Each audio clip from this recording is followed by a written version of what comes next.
It's been said that every quilt tells a story, and it's so true. But I also believe every quilter has a story to tell. I wanted to hear about the people behind these wonderful quilts and thought you'd enjoy hearing about their lives also. Welcome to A Quilter's Life.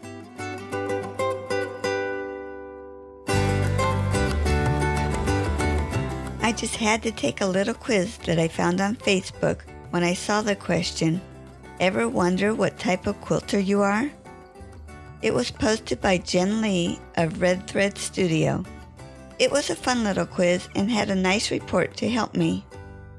Jen has a drive to help quilters, both new and experienced, throughout their quilting journey to make progress on and to complete their projects by overcoming common pitfalls that otherwise leave them uninspired, overwhelmed, or chasing new projects.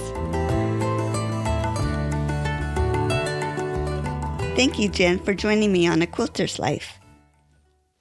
Thanks for having me. I'm super excited to be here today, Paula. Let's start with, where were you born and raised?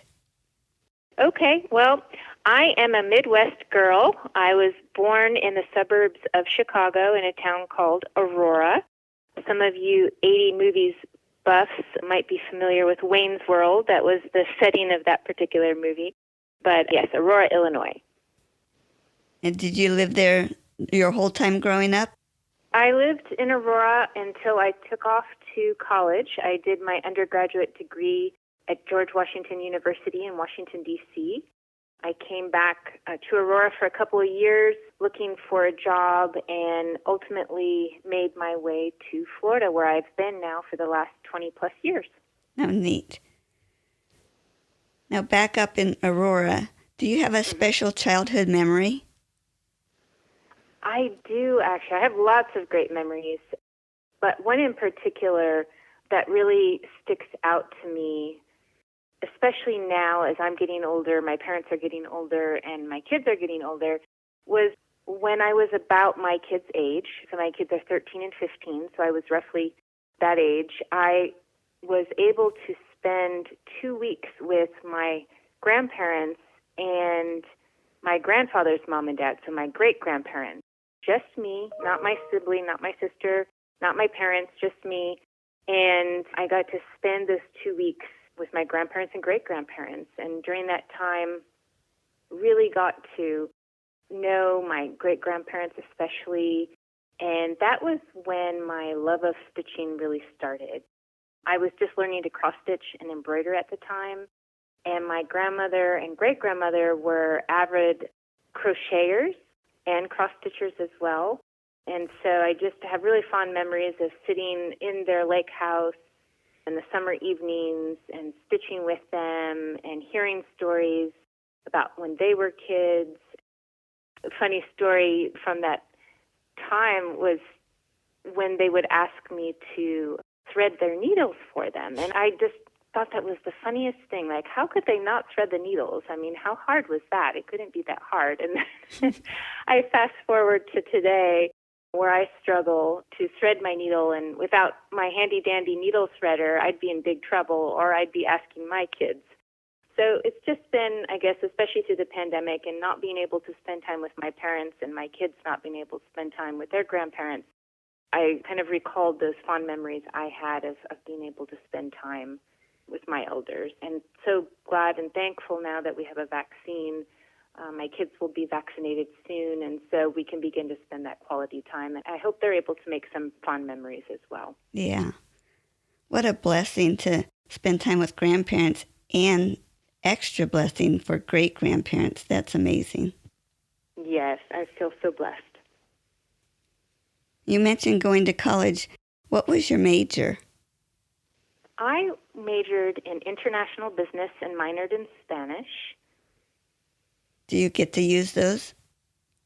So after undergraduate, I got my master's degree also in a Master's of International Management program. And my first 2 jobs after graduate school were in the corporate world, where it was in international divisions, first of a market research company, and then next with American Express. So I was able to travel the world with my jobs and was fortunate to be able to use the degree that I got. Cool. It just sounds so exciting. It was very exciting to be able to travel and see different cultures and customs and sights and sounds and smells. And that being said, it was also very fast-paced. And once we had kids, it was more difficult to kind of pick up and leave and to travel halfway across the world and not be with my kids. It was probably at that point in my life when I sat down and wanted to think about where I really wanted to head in life.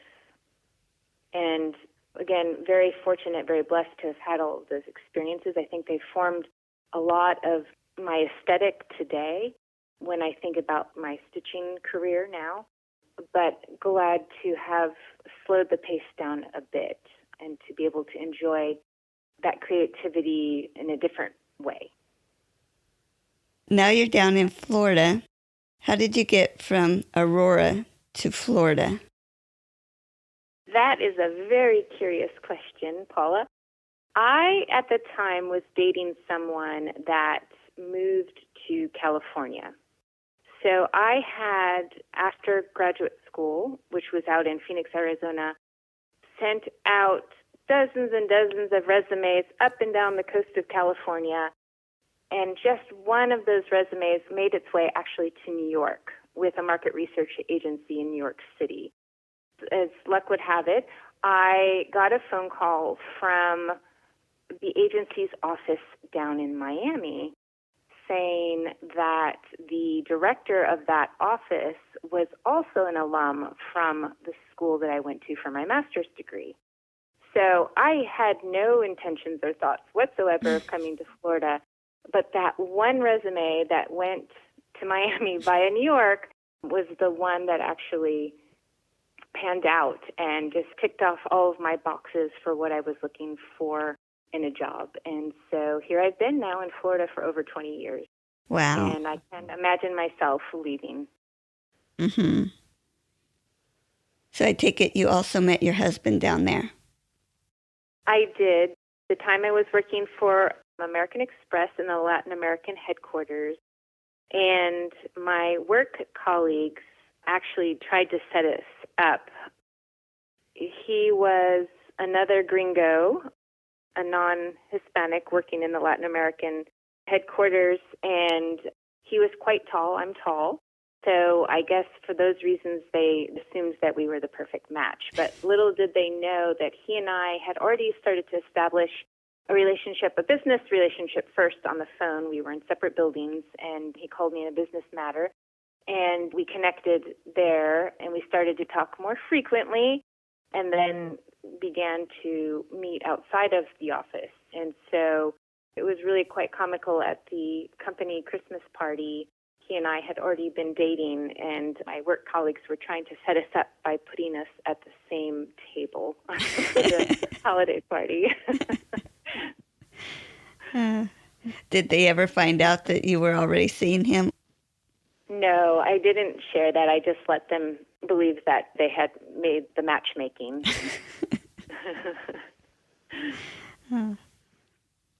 Besides quilting, are there other crafts you do or have you done? Besides quilting, I've also done a fair bit of cross-stitch. That was actually probably my first foray into the craft world outside of maybe school-type crafts, but I really enjoy cross-stitch and embroidery. Are there other hobbies you do? Believe it or not, I do have a life outside of stitching, and I love to fish. I think my love of fishing really stemmed from when I was a little girl, and again, we think back to those childhood memories. I have such really fond memories of fishing with my dad and my grandfather. I remember as a little girl, my mom worked an evening shift, and my dad would take my sister and I out in a rowboat in the middle of the lake to do some fishing, 10, 11, 12 o'clock at night, and we'd lay at the bottom of the rowboat with our sleeping bags. The 2 weeks I mentioned earlier, spending with my grandparents and great-grandparents.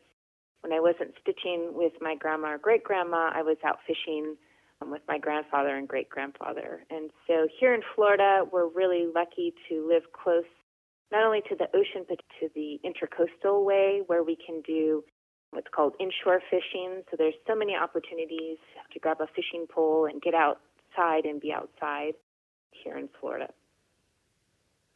I don't know a whole lot about fishing, but is there a certain fish that you like to catch? Yes. Here in Florida, we have offshore fishing, which includes the mahi-mahi or dolphin. You could have kingfish, grouper, but I really enjoy the inshore fishing, one, because the waterways are not as rough as the ocean may get, so I prefer kind of back on the rivers and the intercoastal way. And in particular, I love to fish for snook. Snook is kind of like a sports fish, although people do eat it. I think in Latin America they call it robalo, but we do catch and release. We rarely ever keep our catch. We always let it go. They're fun because they're a fish that kind of likes to ambush, so they're very strategic. And so what is the fish thinking? Where might the fish be hiding? Do I have the best bait for today? Should I use live bait or artificial?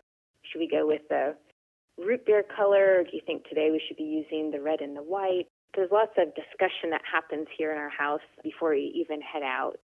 I enjoy kind of the hunt, so to speak, but I also enjoy the calm in my mind that comes with it. So my grandfather always said, patience and hope, because they call it fishing for a reason. Otherwise, they'd call it catching. So you're not always with action on the other end of the line. A lot of times you are just sitting there peacefully waiting to get that bite on the end of your line. And so sometimes it's just sitting there and having a conversation with whomever you're fishing with. Most often that's my husband or my kids. So you're making memories there. Sometimes you have a book with you. I don't often take stitching, however, because I'd be afraid for my pieces to get messy. Who introduced you to quilting? I was first introduced to quilting by my grandma, my dad's mom. So she quilted before the rotary cutter.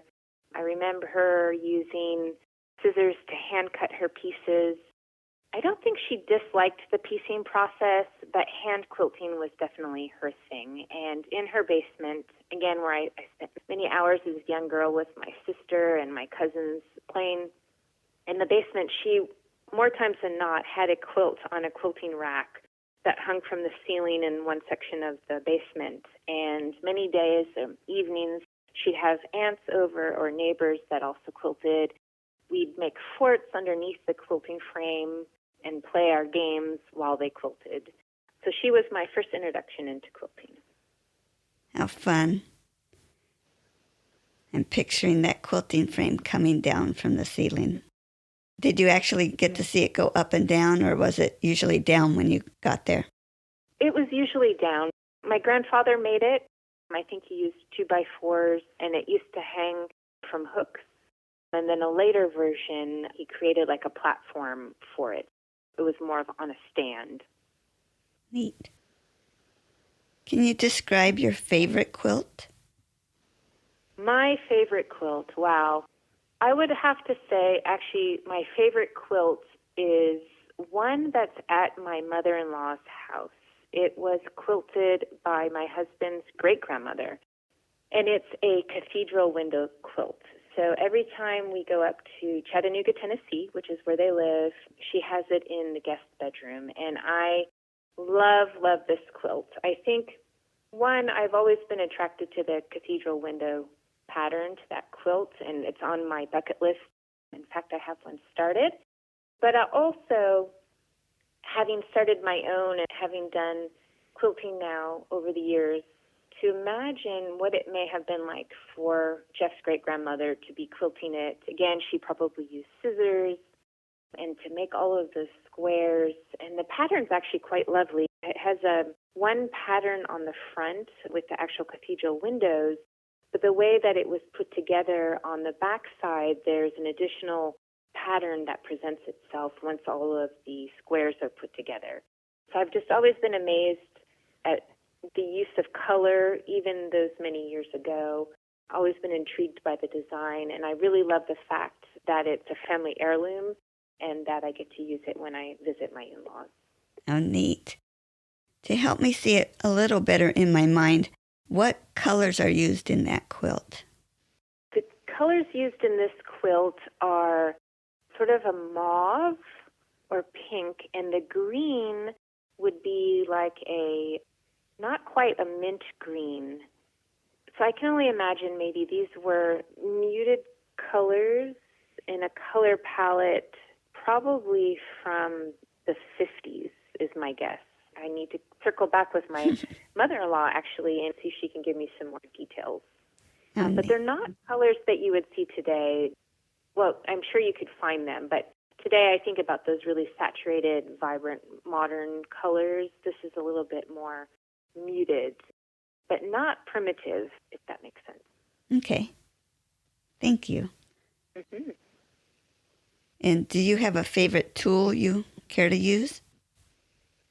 If I had to pick one of my favorite tools, it would probably be, there's so many tools that I like. I might consider myself a tool junkie, but if I could only pick one, I would probably pick the Bowen Super Needle Threader, a desktop needle threader.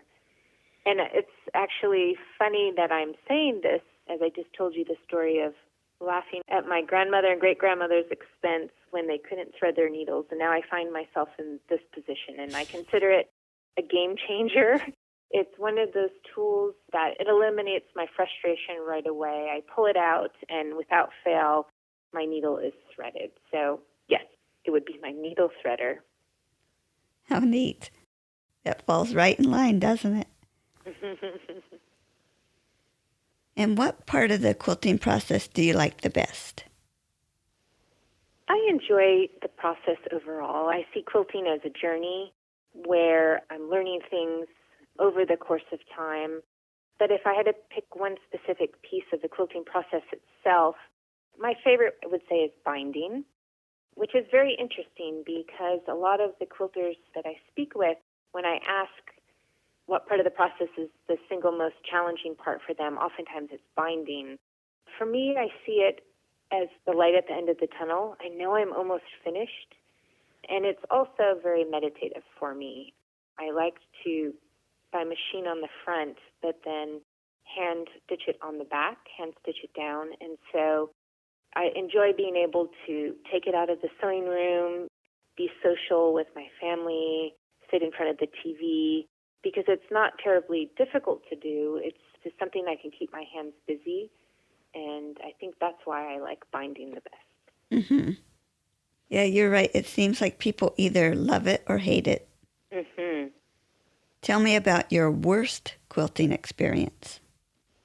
I can't say that I've had any horrible experiences short of perhaps getting too careless with a rotary cutter. But otherwise, I try to chalk up my frustrations as learning experiences.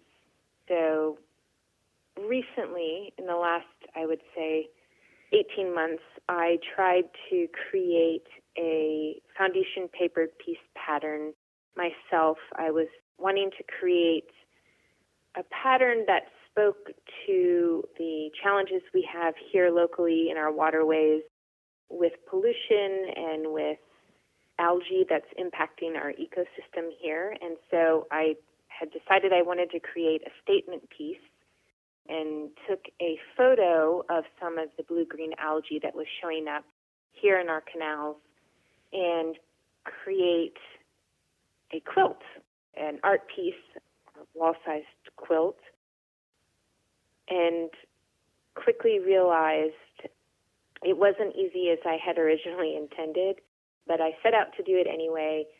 I started to foundation paper piece it and then realized that I had inadvertently created sections that still had Y seams in them.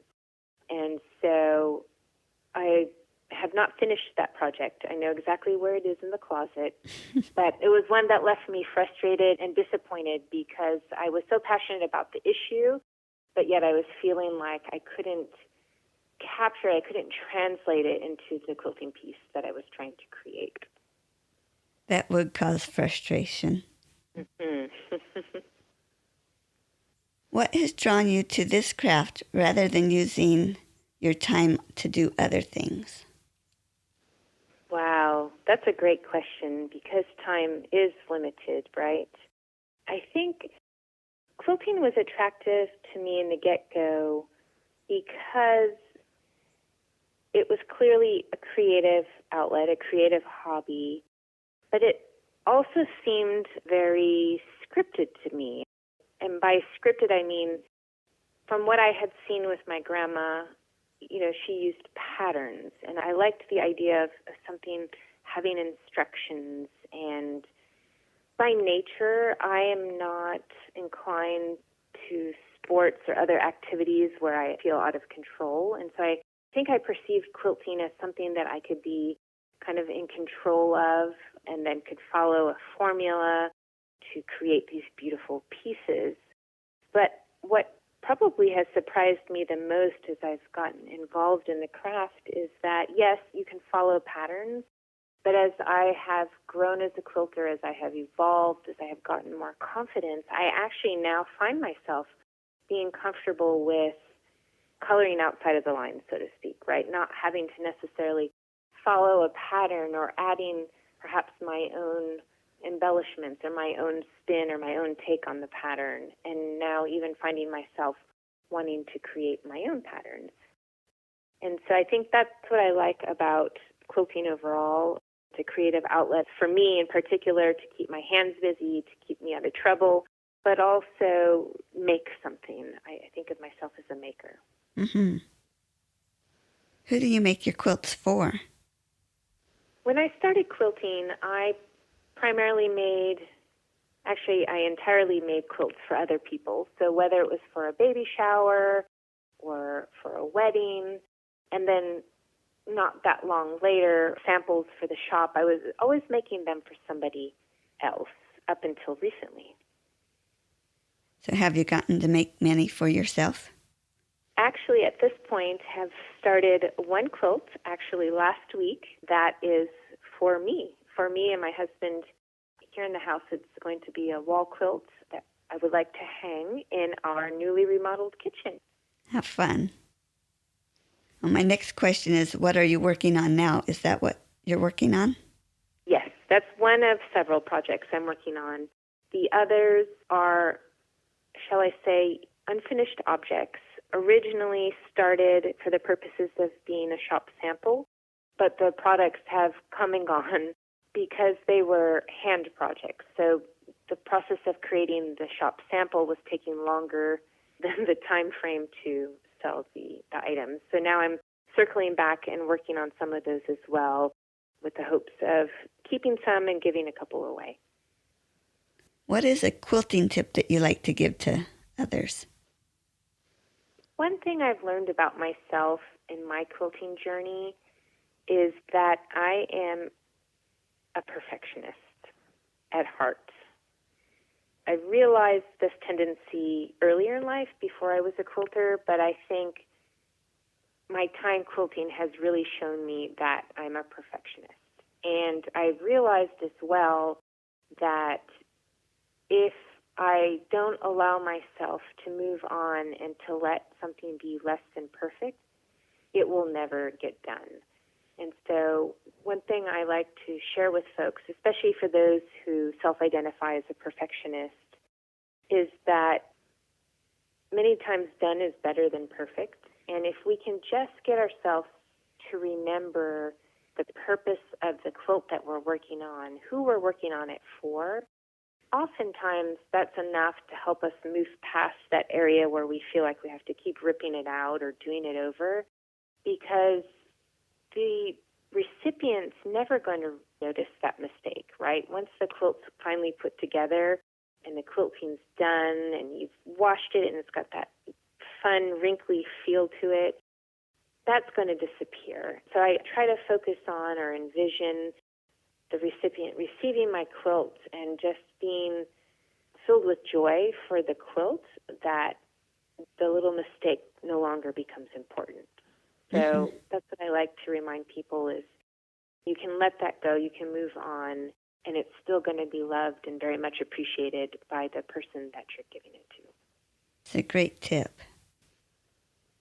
Describe for me how you went from having quilting as a hobby to turning it into a business. 7 years ago, I found myself at a turning point in my career. There were a lot of changes happening at the company, and I found myself in a situation where the wind was behind my back, and I had a very supportive husband. And I sat down to think about kind of what I wanted to do when I grew up. And I reflected on things, again, those childhood memories that we talked about earlier, and things that made me happy. And I realized I enjoyed working with my hands, I enjoyed helping other people, and decided I'm going to give owning a quilt shop a go. And so at that point, my idea was to create an online quilt shop. And that's where we started. Now, you created an online. Has it always been online, or did you have a brick and mortar at any point? Yes, we've always been online. There was a point when I considered purchasing an existing quilt shop here locally, and then as life would have it, we sort of got a message from the universe that wasn't meant to be. And so I listened to that message, that voice, and just decided to keep moving forward with the online business with the occasional booth at a quilt show. And how did you come up with the name Red Thread Studio? Paula, that's a great question. It's a question I get asked frequently. And when I looked to start my online shop 7 years ago, I wanted a name that reflected what I felt was sort of the spirit of the quilter. And I saw that as being a community where people were connecting with each other, and we had this shared enthusiasm, this shared love of making things with needle and thread. And as I started to look for URLs or website names, I was really coming across many roadblocks. For any names that I thought were interesting, I realized there were already quilt shops that had that name, or perhaps the price to purchase the URL was just too expensive. And so I was sitting down with a dear friend of mine, Joey, talking about the dilemma I was having, the challenges I was coming across. And when I told her and described to her the feeling that I wanted to convey with the name of the quilt shop, she said, "Jen, have you ever heard of the ancient Chinese proverb, the red thread?" And I had not, so she explained further that the red thread says that everyone we're destined to meet in life, we're connected to by a red thread. And that red thread will never tangle and it will never break. And for me, that just really spoke to, again, the idea that I wanted to connect quilters together. I wanted to connect them, whether they were Australian designers or designers from the UK or here in the US, with others. I've felt very strongly about the idea of fate and that we're destined to meet others or we come across others for a reason or for a lesson in our life. Red Thread happened to be one of those names where the URL was very expensive. So another friend of mine suggested just stick studio on the end of it and it'll work great. And wouldn't you know, the URL was readily available and we didn't look back. How neat. Everything does seem to tie together, doesn't it? It sure does. When you opened up your studio online, how did it feel when customers started purchasing from you? Well, I have to say, Paula, the saying, build it and they will come, doesn't necessarily always hold true for a website. I think I was naive in those early days to think, oh, I just go in and create this website, upload beautiful photos of beautiful projects, and next thing you know, I'm in business. I spent a lot of time creating the website. I remember doing some promotional activities in advance of the actual launch date. And then I pressed, kind of the on button. I put it live, and I waited, and I waited, and I waited. I continued to post on Facebook. I think at that time I even started an Instagram account. And it was actually over the holidays. We were not home, but I had my cell phone with me, and the volume was on, and I heard my first ding. What was that? I turned to my husband. I said, "Is it? Did I really? I think I just got a sale on the website," as I had a notification alert set here on my phone. So I remember waiting to get home to go look on the computer, and sure enough, it says, "You have an order." And I opened it up, and it was from my mother-in-law. And so very excited and so appreciative for her for being my first customer. And it was at that point, I just sort of never looked back. I continued to be patient and to continue to put myself out there and follow all the guides for creating traffic online. So it's been a really interesting experience coming from the roles that I had in corporate America to now becoming a solopreneur in a space that I'd never had any real skills at. So it's been very fortunate for me and feeling honored to have had now the opportunity to learn all the inner workings of search engine optimization and social media marketing and email marketing and all of that. But I always clearly remember that first sale. And you have a sound to go with it. Yes. That is so neat. I was hoping you could tell me more about your Red Thread Connect. That sounded very interesting. Oh, yes. So Red Thread Connect had its beginnings actually at the heels of the pandemic, as we as a country started entering into lockdown. And I realized when I looked at my own personal quilting patterns and behaviors that I had a lot of stuff at home. I had a lot of fabric. I had a lot of notions and supplies. I had unfinished projects sitting here.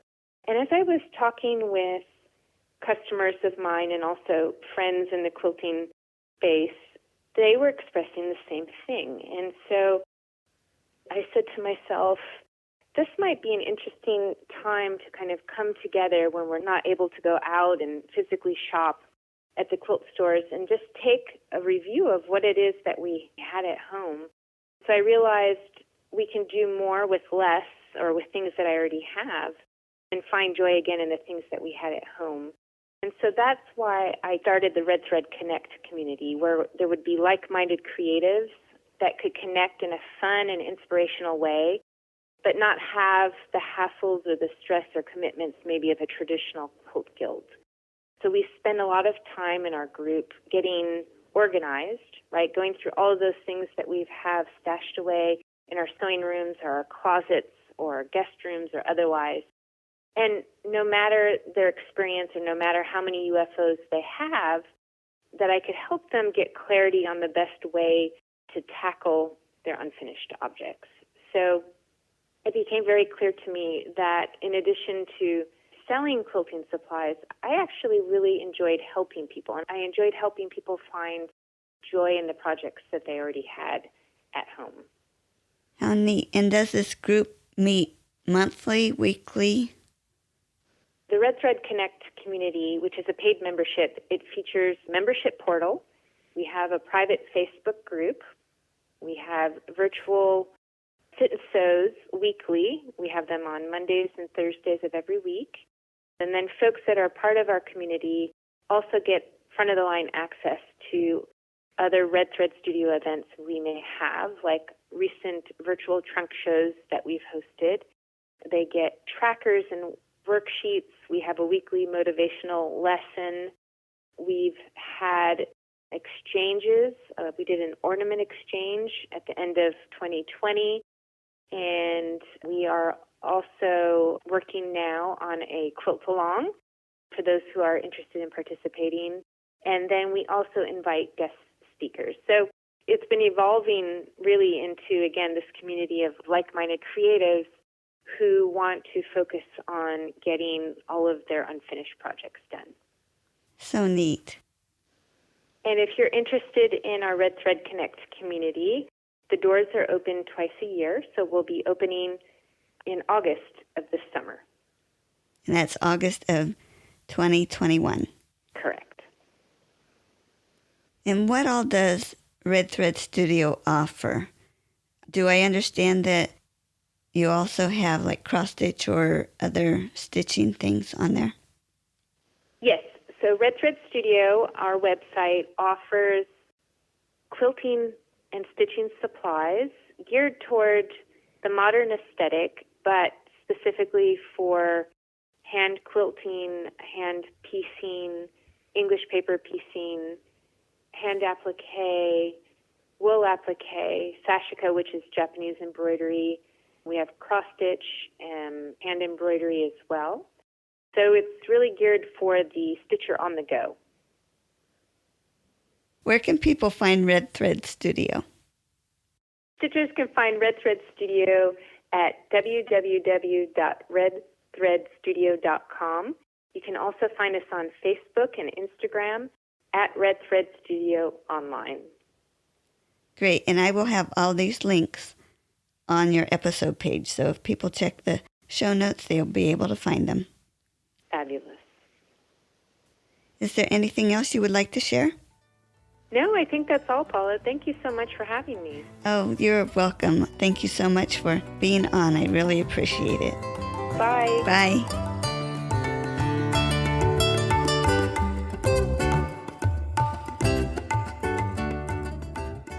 You can find more stories on aquilterslife.com or subscribe on your favorite podcast player so each episode will be downloaded automatically. Also, I want to hear about you and your wonderful quilts. Please contact me, Paula Chamberlain, through the website to set up an interview. And as always, thanks for listening.